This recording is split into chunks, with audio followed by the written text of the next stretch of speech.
संपत्ति विवाद और पारिवारिक दुश्मनी इतना भयावह रूप भी ले सकती है, शायद कभी किसी ने सोचा नहीं होगा। 2 मिनट के भीतर भीतर तलवार और चाकू उनसे इतने वार किए जाते हैं लगातार बार बार कि मौके पर ही सामने वाला चित्त हो जाए और मौके पर उसकी मौत हो जाए। ये घटना है कर्नाटका की। हालांकि कर्नाटका में जरा सी बात पर हत्या कर देना आजकल आम सी बात हो गई है, जैसे मानो कि एक नया ट्रेंड चल चुका है। जैसे बीते 2 दिन पहले महज 5 रुपए के चक्कर में 5 रुपए के नाश्ते के लिए 8वीं क्लास के बच्चे की हत्या कर दी गई थी। बहरहाल आज की घटना कर्नाटका के कोप्पल जिले की है, जहां 35 वर्षीय व्यक्ति जिनका नाम चन्नप्पा हुसैनप्पा नरियल था, वो पेशे से एक दिहाड़ी मजदूर थे और तवरगेरा कस्बे के निवासी भी थे। उनकी एक बेकरी के अंदर बहुत ही निर्मम तरीके से हत्या कर दी जाती है और ये दृश्य पूर्णतः सीसीटीवी में कैद हो जाता है।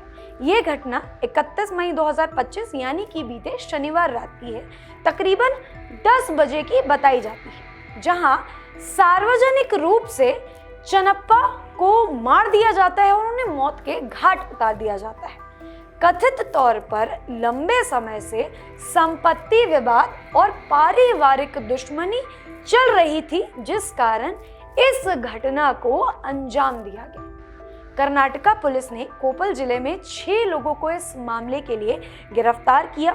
गिरफ्तार लोगों की पहचान रवि, प्रदीप, मंजुनाथ, नागराज, गौतम और प्रमोद के रूप में की गई। पुलिस ने सभी आरोपियों के खिलाफ हत्या, आपराधिक साजिश, साझा इरादे के अपराध में मदद करने के आरोपों के तहत ये मामला दर्ज किया। पुलिस का ये भी मानना है कि हमला पूर्व नियोजित था, यानी कि पहले से ही पूरी प्लानिंग प्लॉटिंग चल रही थी और लंबे समय से ये जो संपत्ति का विवाद था ये उपजा हुआ था। अब अगर सीसीटीवी फुटेज की बात करें तो कैसे इन 6 हत्यारों ने बेकरी के अंदर चन्नप्पा पर हमला किया, वो सारी चीजें रिकॉर्ड हुई।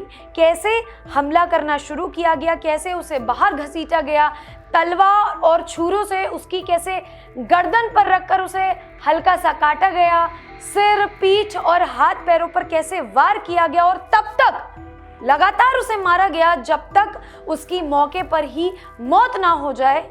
कैसे ये सारी चीजें अंजाम दी गई, ये सारी घटना, ये सारी वारदात सीसीटीवी के अंदर कैद है।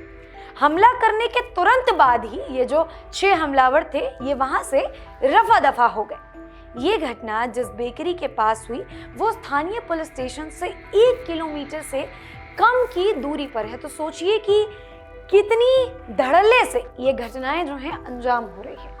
इस घटना की एक और वीडियो सामने आई जिसे एक राहगीर ने अपने मोबाइल फोन में कैद किया रिकॉर्ड के जरिए, जिसमें दिखा कि अपराध स्थल पर बहुत ही भारी मात्रा में भीड़ जमा थी और चन्नप्पा जो कि मृत व्यक्ति है वो कैसे खून से लथपथ पड़ा हुआ था। साथ ही उसके बगल में एक बूढ़ी महिला थी जो रोती हुई और चीखती हुई साफ तौर पर दिखाई दे रही थी। मृतक के बड़े भाई जिनका नाम है दुर्गप्पा नरियल, उन्होंने पुलिस को बताया कि उनका परिवार और एक अन्य व्यक्ति संपत्ति विवाद में उलझे हुए थे और काफी दिनों से ये मामला चल रहा था। उन्होंने दावा किया कि जो मुख्य आरोपी है उनमें से एक रवि नरिनाल जिसका नाम है, उसने हाल ही में परिवार को धमकी दी थी कि हम जो है जान से मार डालेंगे आपके परिवार के किसी एक व्यक्ति को, और ये धमकी जो है वो खुले तौर पर दी गई थी। इस घटना और कर्नाटका में चल रही तमाम हत्या की घटनाओं से ये समझ आता है कि वाकई में आज के समय में इंसान की जान की कीमत बहुत ही कम रह गई है, या मैं शायद कहूँ कि ना के बराबर रह गई है। बहरहाल एक सवाल जो अंत में मैं इस वीडियो के समापन से पहले आप लोगों से पूछना चाहूंगी कि क्या ये हत्याएं धड़ल्ले से ऐसे ही चलती रहनी चाहिए? क्या वाकई में अब लोगों को विश्वास कर लेना चाहिए कि हाँ, हमारी जान की कीमत बहुत ही मामूली हो गई है और बाकी लोगों के नजर में वो शायद कुछ नहीं बची, चाहे संपत्ति का विवाद हो, चाहे परिवार की रंजिश हो, हर एक मामले में आपकी जान जाएगी, ये क्या सोच लेना चाहिए। बहरहाल इसी सवाल के साथ इस वीडियो को यहीं समाप्त करूंगी। आपकी जो भी राय हो कमेंट सेक्शन में अपनी राय अवश्य बताएं। बहुत बहुत धन्यवाद।